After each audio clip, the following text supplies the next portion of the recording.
Hi, tonight's bedtime story is called The Father Who Forgave. Once long ago and far away, there lived a wealthy man. He had 2 sons. He loved them both, as much as a father can. He hoped his boys would both obey the laws of God and man. He prayed that they would live their lives according to God's plan. The older said, "I'll do my best." The younger didn't bother.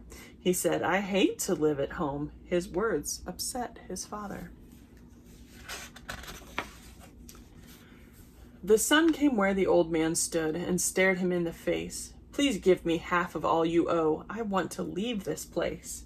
His father said, "Son, don't forget what God and I have told you. You're old enough to have your way. I can no longer hold you." The older son felt angry when his father cried that day. "I hate the way he's making you sad by running off this way."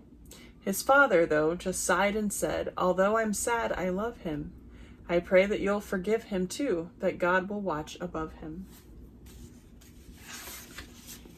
A few weeks later, neighbors came with stories of the son. He's spending money sinfully. It's shocking what he's done. This made the father hurt inside. He fell upon his knees. "Dear God," he prayed, "talk to my son and make him listen, please." Again for weeks he heard no word, and then he got the news. "Your son has wasted all he had. He's even lost his shoes.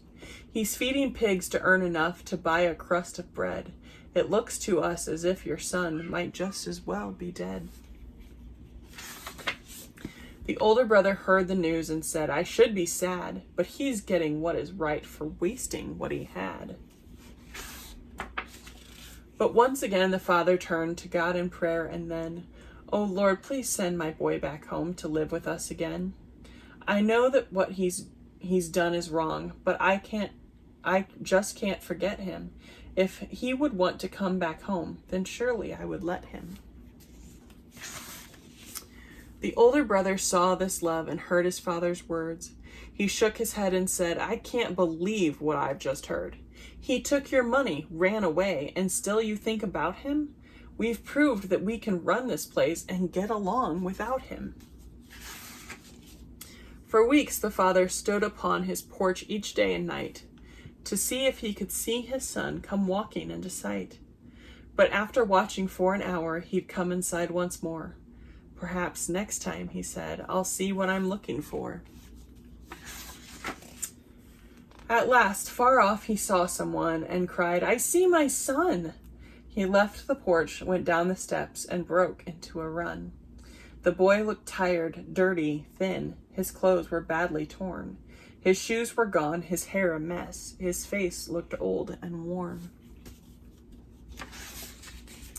The boy knelt down and cried, "I've sinned, I've wasted what you gave. I don't deserve to be your son. Please treat me like your slave." The father didn't scold his son. Instead, he hugged and kissed him. He ordered clothes and rings he brought, and he said how much he missed him. He shouted, "Servants, kill a calf, the one that looks just right. Prepare a feast, invite our friends. We'll celebrate tonight." As soon as the banquet was prepared and all sat down to eat, but where the older brother sat, there was an empty seat. The father went outside to where his older son stood waiting. The boy said, Why do you do this for the one you should be hating? He disobeyed. I did your will, and yet I got no feast. Why do you celebrate for one who acted like a beast?" "My son," the father softly said, "I've always had you near. My wealth will all be yours one day. You have love. You have my love. Don't fear." "But now your brother has come home. It's like he's long been dead. He lives again. Please come inside. Don't pout. Rejoice instead." We don't know what that brother did when he heard his father's voice. He might have gotten mad and left, or made some other choice. But just perhaps he may have learned to forgive and love his brother. If so, they could all celebrate, enjoy with one another. That end. I'll see you tomorrow. Bye.